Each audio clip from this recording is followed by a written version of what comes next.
G'day viewers. Well, it's that very special time once more. Story time. So tuck yourselves in, sit up with a warm cocoa and let Uncle Angry send you off to Betty Buys. Now this story is a little different to other stories I've told you. The other ones are all about things that happened quite a long time ago in the past.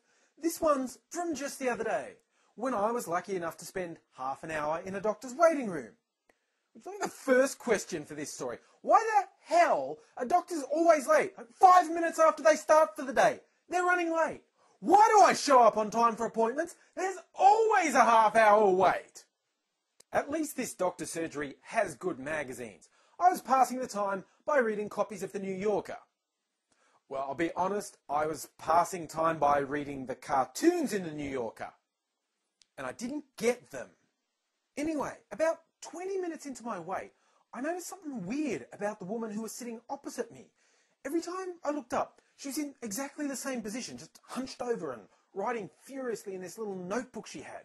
And I mean exactly the same position. Normal people move occasionally. The mystery began to get a bit clearer a few minutes later. I was still reading, but I could hear this strange sound that wasn't there before. It's a little hard to describe. I'll just try and imitate it. It was this funny, squeaky, whiny noise that went...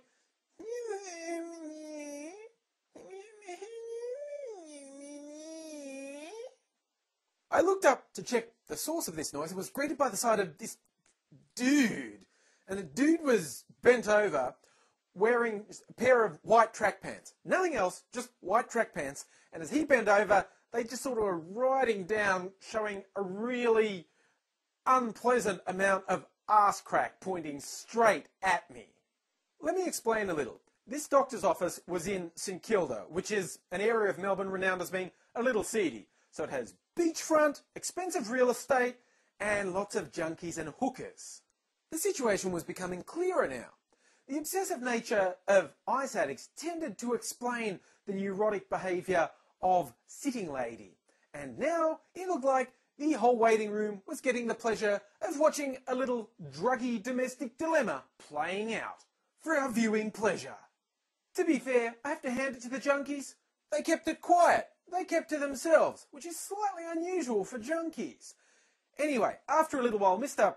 Arse hanging out of track pants left, and Obsessive Crazy Lady went back to obsessive crazy behaviour. Now apparently she was bored with writing, and she scooted around like a little beetle, obsessively tidying up the magazines that were on the table in front of her. This is more classic ice addict behaviour. Actually, I wish I'd gotten her number. She's that good at cleaning up. She could do a hell of a job at my place. It really needs it.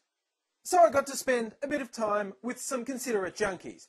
Soon became clear how considerate, because Crazy Lady got sick of waiting for the doctor and went outside and met up with Arse Out the Tracksuit Pants Man, and they were looking for some guy named Paul. And by looking for, I mean they spent 10 minutes out on the street screaming at the top of their lungs, "Paul! Paul!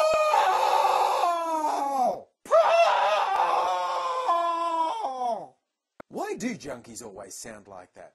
Actually, I think I'll link this story to a video I've got of a comedian I featured on my channel ages ago, Richard McKenzie, who has a great routine where he talks about junkies always sound like seagulls.